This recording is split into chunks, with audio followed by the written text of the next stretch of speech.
Well, before we do, I do have another graphic. There we go.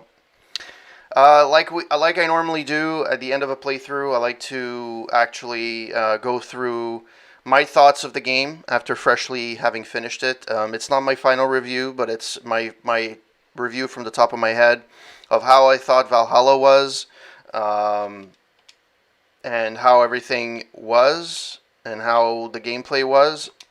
So, all things considered, I just wanted to see how the number of hours that I've played. The game is long, so I don't know. Let's see how we're gonna approach this. So the first thing, I guess, what are my general thoughts of the game?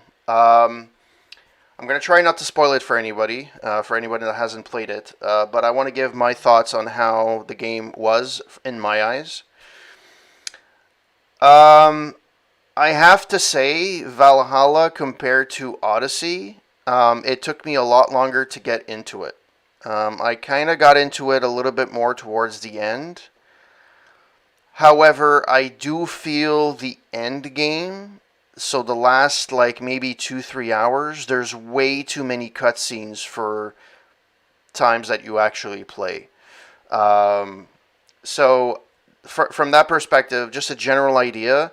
It took me a while to get back into the game. It took to get into the game itself, the storyline. I ran into issues at the beginning because I didn't know how, and I'll get into the quests a little bit later. But that was the general idea behind it. Um, it got unlike Odyssey, where I got into it right away and I got into the characters. I felt for Eivor a little bit, and there's a few characters that I wish would have gone a little bit further, but other than Eivor, there's no one that I cared for. I really didn't care for Sigurd. I didn't care for a lot of other characters as well, even though they tried to bring something more to the table. It was hard to get it. I don't know. There's just something about the character development in this one that was not as good as Odyssey. Now, I'm not saying that it's bad. I'm just saying that it's not as good.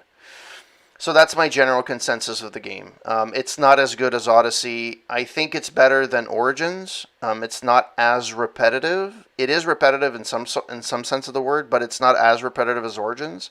But it's not as good as Odyssey. I think Odyssey, I felt like something was accomplished at the end, and I actually felt for the characters. That's my take on it. In terms of graphics, the game looks, I mean, like any other Assassin's Creed when it gets released, it looks spectacular. It does look amazing. There are glitches here and there. There are things with the visual, like there's a lot of clipping, which apparently there's a patch that's supposed to come out very, very soon on all the consoles and PS5, PS4, Xbox, and family and everything. That's supposed to fix a lot of that.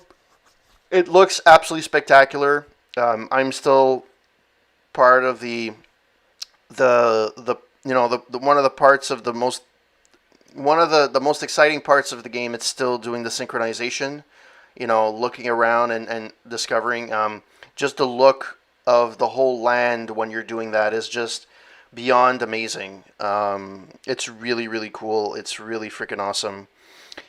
There are things that are not as nice, and others have reported this as well. The fire doesn't look fully real.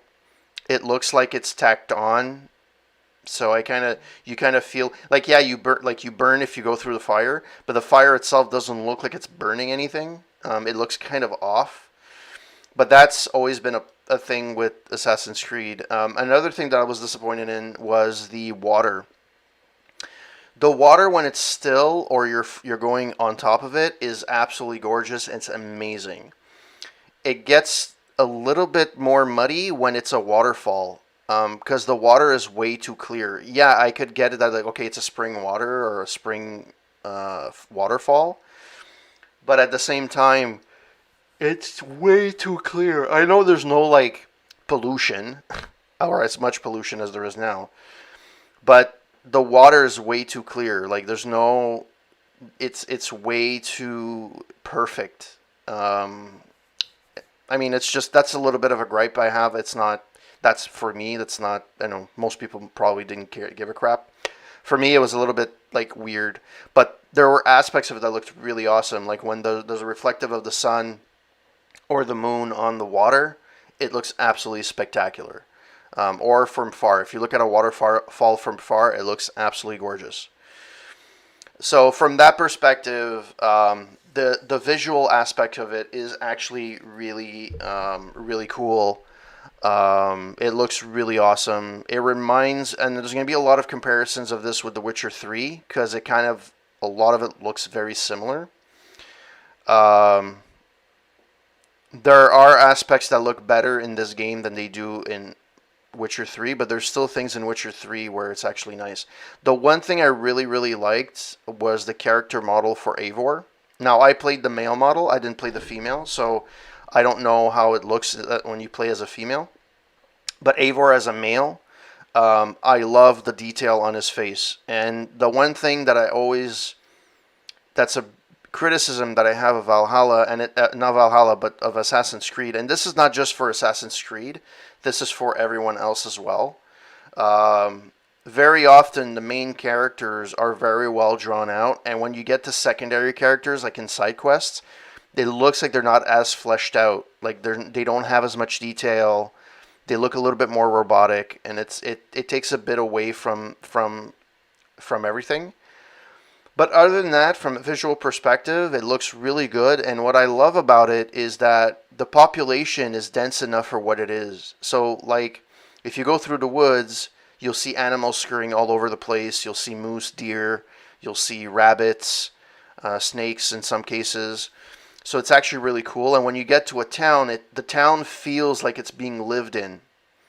On the one that I can compare with that was the opposite was the Outer Worlds, where it was a big open world where it felt empty. This one actually felt like people were living in, and it was really cool to see. So from a visual perspective, it's not 100%, but it's really nice. They did a really good job, and I mean it's what you expect from an Assassin's Creed game. Essentially, right? Every time it comes out with a brand new game, Ubisoft comes out with a brand new game. It's beautiful and it looks spectacular, especially on current. I played it on my Series X, and it looked absolutely gorgeous at 60 frames per second. It looked absolutely gorgeous. The audio perspective, I love the voice acting. It's what I expected from Assassin's Creed. They didn't, let it be Odyssey or Origins. Whoever does the voice acting does a spectacular job. Whoever picks the voice acting does a spectacular job. Whoever voiced Sigurd, Eivor, Randvi, anybody else, hats go off to you. Really cool. There's one aspect of the game that I find that's a little bit, from an audio perspective, that was a little bit off-putting. It's when you go back out of the Animus and you're playing Layla. You go to her computer to navigate whatever and listen to audio files. The script at the bottom of the subtitles that go with the audio don't match. Like they're always a little bit behind of each other, so it doesn't match really well. That was kind of odd because everything else in the game is fine. Now I don't know if that was a specific bug that I found or it was by design, but it just felt a little bit off. So from that perspective, really cool. The audio's good. It's what I expected from an Assassin's Creed game, so I have really no complaints from that perspective other than the audio subtitles, but that's very minor. Gameplay is where the game kind of really diverted a little bit more from Origins and from Odyssey. And that's where for me, it's a mixed bag. So the idea of a side quest per se doesn't really exist. You do have side quests, but they're kind of like quests you meet like as you're going along in the world, and you navigate the world, and you have either a red spot, which means that there's a goal, there's something of value, a blue spot, which means it's a mystery, and a white spot, it's an artifact usually of some kind. And The way that it's built, it's to make it feel like when you're doing the main story, it feels more natural when you're doing the side quests. Whoops, sorry about that. Um, that gave me a jump scare, actually. Okay, so let me put this here. There we go. And so from that perspective, I understand why they did it, and it's on paper it sounds really, really good. Practicality wise, I had issues with it because there's parts of the game that are not really clear what you're supposed to do. So at the beginning, it tells you, okay, go see Radvi and you'll do missions. So she gives you like the first three, which is fine. Now, the way that it was presented to me, at least when I played, is it looked like you did the first three and then the rest of the story would develop. Very often, it didn't tell me to go back to Randvi. So there's a period of like 2 hours of gameplay where I didn't know what I was doing. I was just going in this, doing side quests and I was leveling up, but I wasn't really knowing what I was supposed to do next. It wasn't super clear. Also, there's certain places where I didn't know if it was bugged or not. Like I didn't necessarily have any missions that weren't completed because of a bug. They were all completed. Most of the time, it's because I was being stupid and I didn't know how to finish it. But the game didn't really give you any guidance. And one thing that I really didn't like, and they removed from the game itself, is when you get to a side quest. So let's say you get to a mystery, which is one of the side quests. You go to the side quest. It explains to you what the story is, which is fine, right? Now, in the past, what would happen is if you would do that and you would leave, it would list it in your menu where you would have, okay, the side quests, and you would have, okay, you have to do this side quest, this side quest, this side quest. In Odyssey, it would give you actually the level as well. Okay, this side quest is level 50. And I'll go into the levels a little bit later on. They've kind of changed that as well.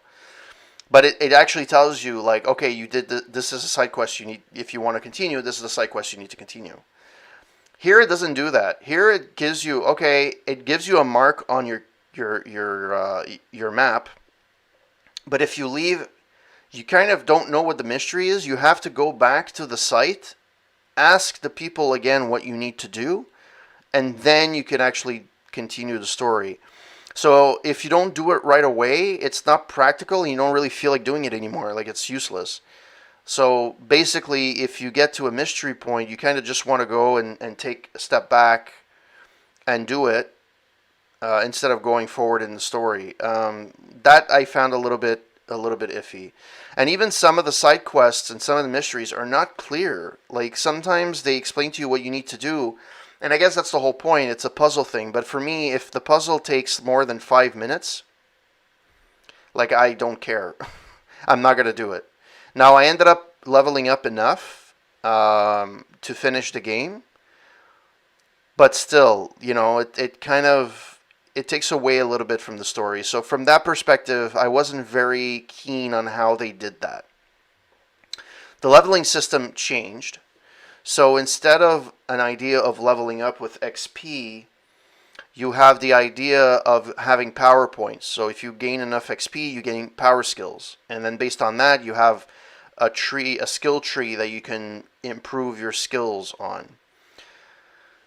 Okay, it's to change something to change it. That's fine. The idea of basically instead of telling you, okay, this settlement is for level 30 people only, and if you're higher, level 30 and higher, now they tell you what the skill level is. So it looks on paper like you have a lot more things to do, which is fine because technically the tree is more refined than it used to be in the past. But to me, it didn't add a lot to the gameplay per se. You can level up pretty quickly in this game, like really quickly. Everything gives you XP in this game. You kill somebody, it's 10 XP. If you silent kill them or assassinate them, it's 15. Stealth kill them, it's 15 XP. Main missions usually are about 5,000 XP points. In some cases, you get like 4 extra skill points because it's 2 per leveling up per level. Um, yeah, I wasn't a big fan of that. It was cool. It's kind of I don't mind the tree, but to me I didn't see the value of bringing that in necessarily. It didn't improve the gameplay. It didn't do anything that revolutionized the game. So from that perspective, I'm not really um, impressed with it. It's like just give or take. It's like okay, fine. It's not horrible, but it's not great either. Like it didn't revolutionize gaming. So from that perspective, not great. Um, what else in the gameplay there are? There's abilities as well where you develop and you can map, which is fine. The abilities are fine. They're really cool. You kind of need them in some cases, especially when you meet up with zealots. You need them. Um, in terms of speaking of zealots, so in you have to similar to Odyssey. There's an Order of the Ancients tree where you have like a main head guy, which is fine. But then you also have zealots which you can kill, which is cool. But the zealots are uber difficult to beat. Like I was at a level 220 something, and I went after a zealot that was of level like a level 90. Technically, I should have been able to beat them like super easy, and I had a hard time. I could have used my shield, blocking, whatever. I had a really hard time. So I find it's disproportion. It's really bad. Sorry for that. It's the levels are not good for zealots. Like it's never at the proper level. And on top of that, like sometimes you're in a level 20 and you have a zealot that's a level 160. Like completely unfair, and especially at the beginning of the game, they run after you every time. So if they see you, they run after you because you have a contract on your head. So you kind of have to try to avoid them at all costs, really, especially at the beginning of the game. Later on, I guess if you get some skills, you can probably get them pretty well. But at the end of the day, I didn't I didn't really care for the zealots. I only killed one, and that's fine. The Order of the Ancients storyline, okay, fine. To be honest, the weakest part of the game is honestly when they're outside the Animus. Like, it gives you a bit of context to what it is, but it's so few and far in between. It's weird. Um, and it's kind of like, I don't care. I just want to go back to playing the game as Eivor. And I had the same thing with Odyssey. Like, I didn't care for the stuff outside the Animus. I really didn't care. Um, the one thing I could commend them for, I didn't personally like it, but I commend them for, is giving a bit of a wink to previous Assassin's Creed with certain Easter eggs or bringing back some features from previous games. For example, like for tattoo designs, you can go and have papers that fly and you follow them and then you have to catch them, which is from Assassin's 3, I think, or something along those lines. They brought that back. They brought back the data puzzles, which you found in the earlier games, Assassin's Creed games, which had disappeared at one point, which I didn't care for. Yeah, you can probably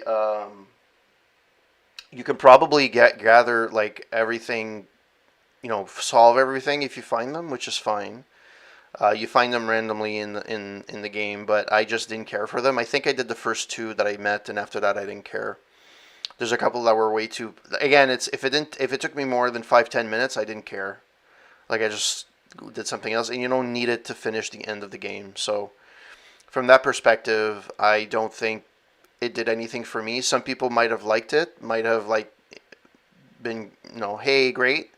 But for me, it didn't really do anything, and it's two aspects of the game that I did not like. So they brought back things that I didn't care for, which sucks.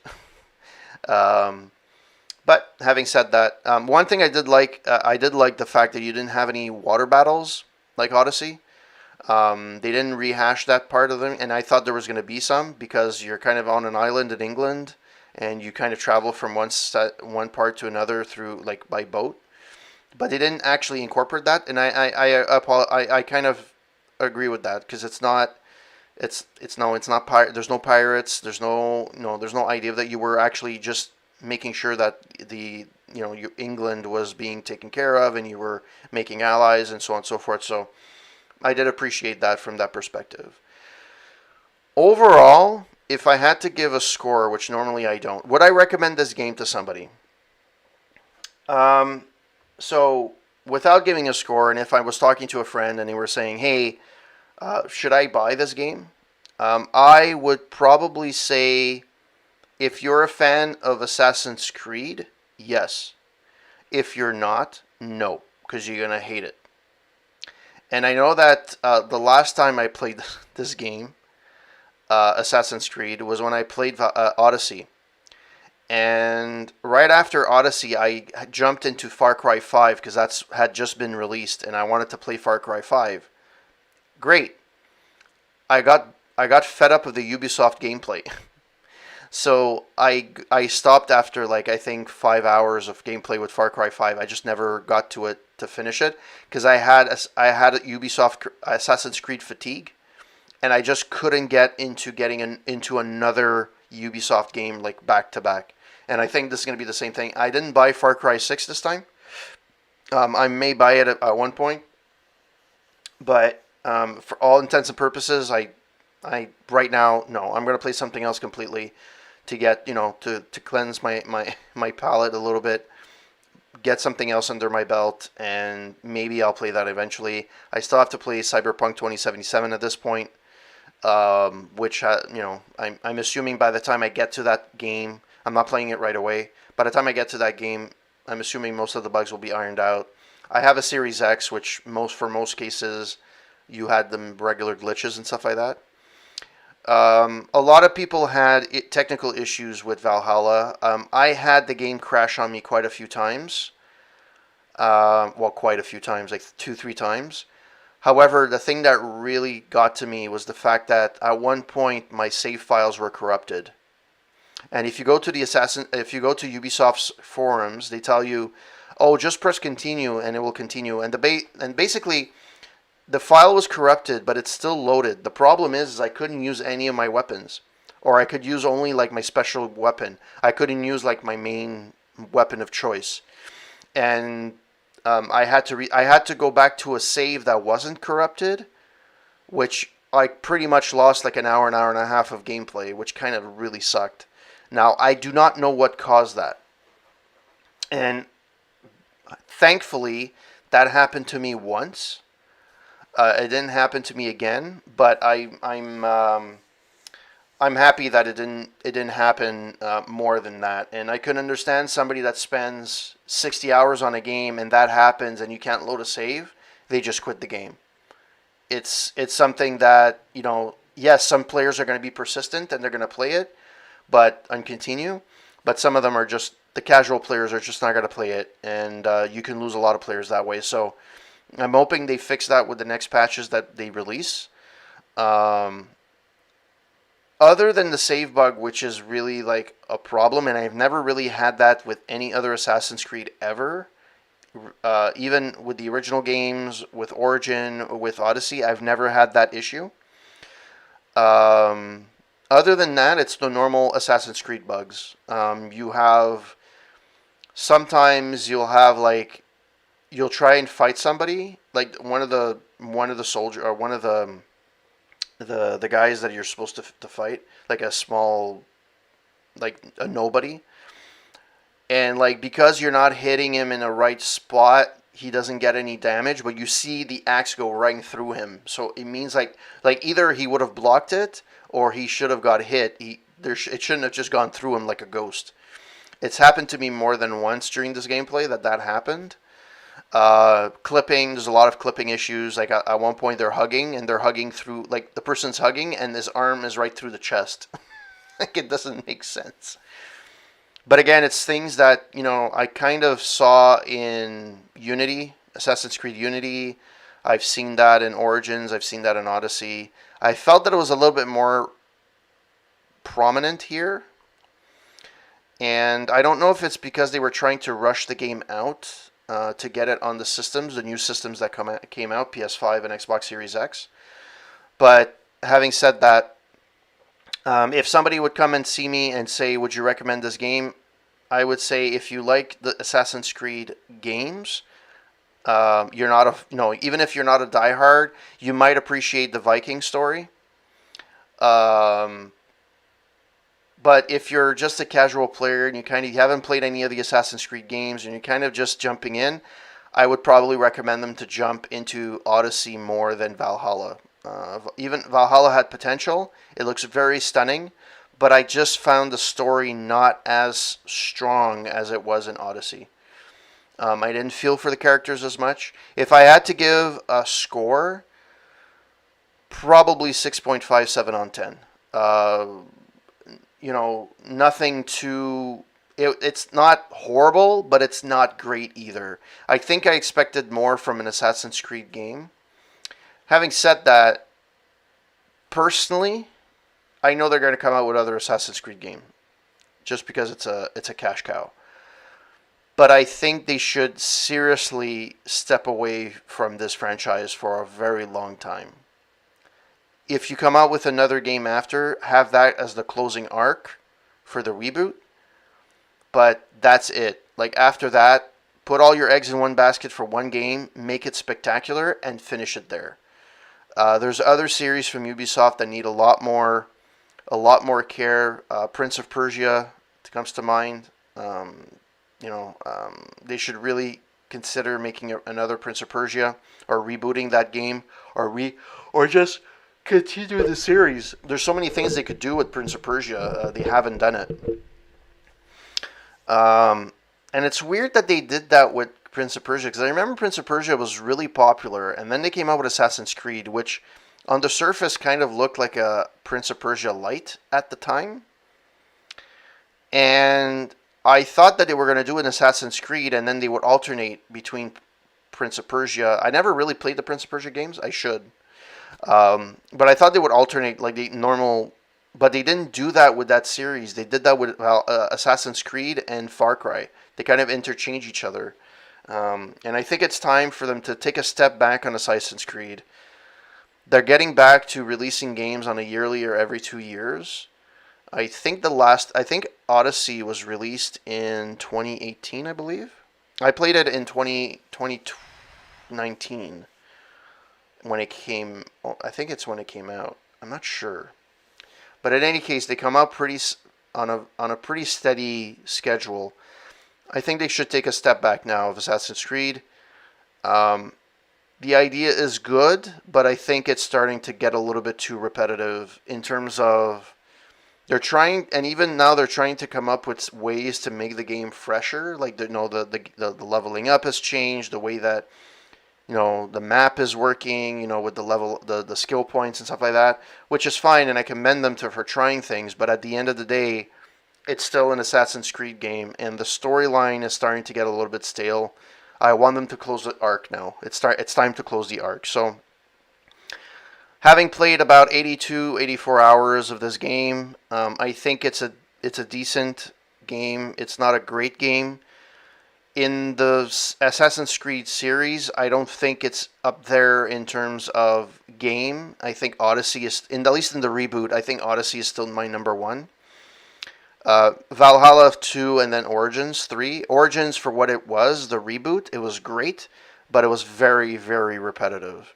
Where Odyssey kind of fixed everything that Origins was, and I feel that Valhalla kind of stepped into the same traps that Origins did. Not in repetitiveness, but in certain aspects of the gameplay. And by trying new things, yeah, sometimes you fail and sometimes you don't. But I find that the way that the storyline is developed, it feels more natural, but at the same time you don't know where you stand. So one thing that I didn't like and I hated, and I have to note this. There's a part in the game where you're going to Asgard. I'm not ruining anything. I'm not going to ruin the story, but you're supposed to drink a potion and you go to Asgard. So it's part of the main quest of the game, which is fine. But at the time, I was a level 60, and it never tells you. All it tells you in the menu is that you have to be a level 20 to do this mission. Okay, fine. So I drink the potion. You end up in Asgard. You wake up in Asgard. This and that. Okay, fine. To realize, oh, you have to be a level 90. So I was like way underpowered to go to Asgard, which is very, very frustrating because you it misled you, and it could have easily bit me in the ass.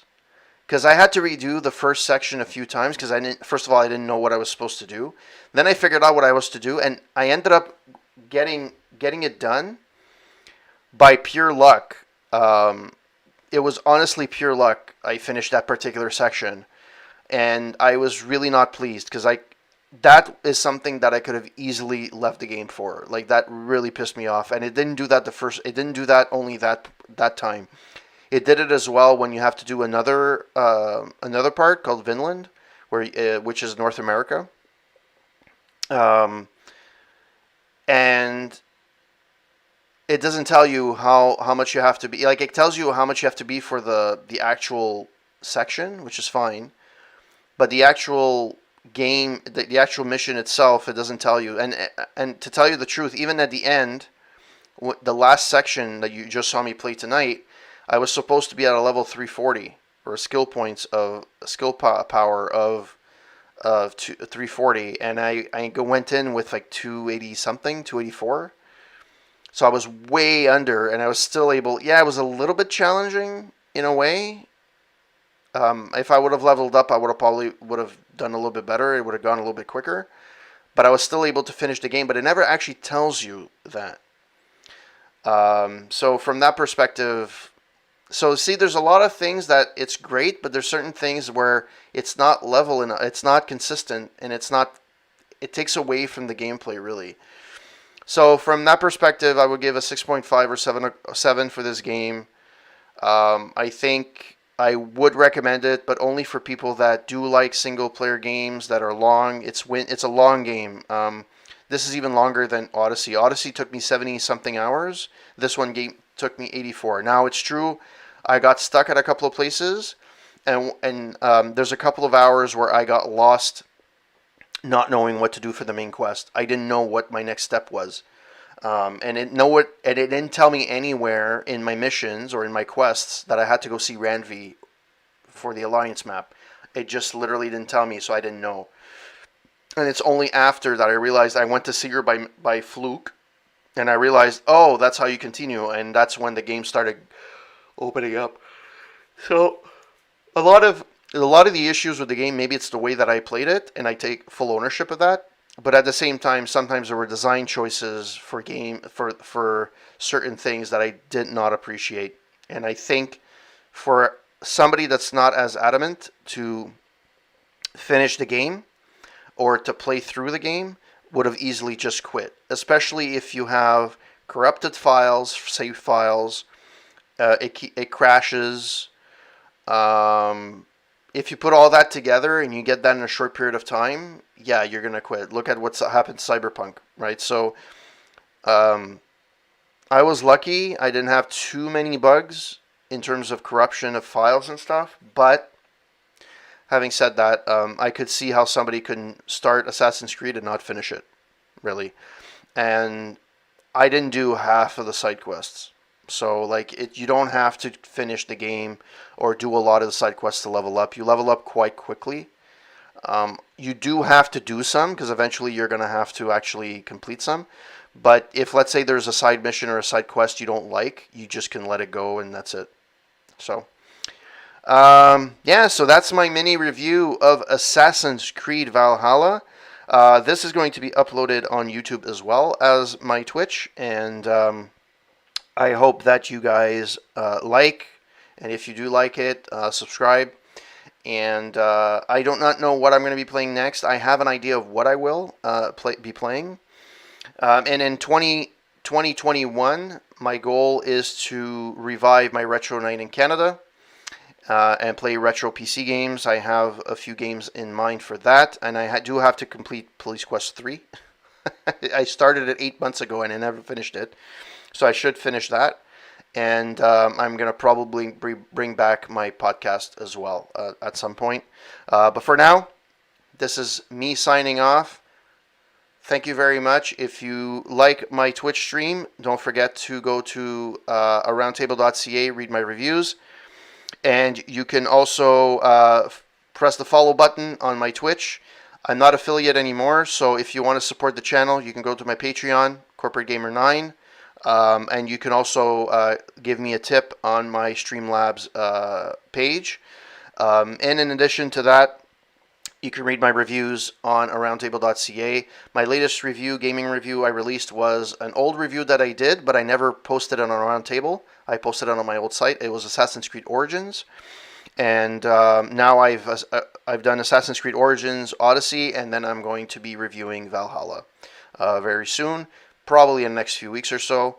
And the next game I'm going to be playing, again, it's another story game. I'm not going to say which one because I want to make sure that I pick my game wisely. But yeah, I'm going to be playing a story-driven game with some retro in between that. And if there's enough stuff to talk about, I'll do a podcast. All right, guys, have a good one. Thanks for following. Thanks for watching, and I shall see you next time. Have a good one, guys. Ciao.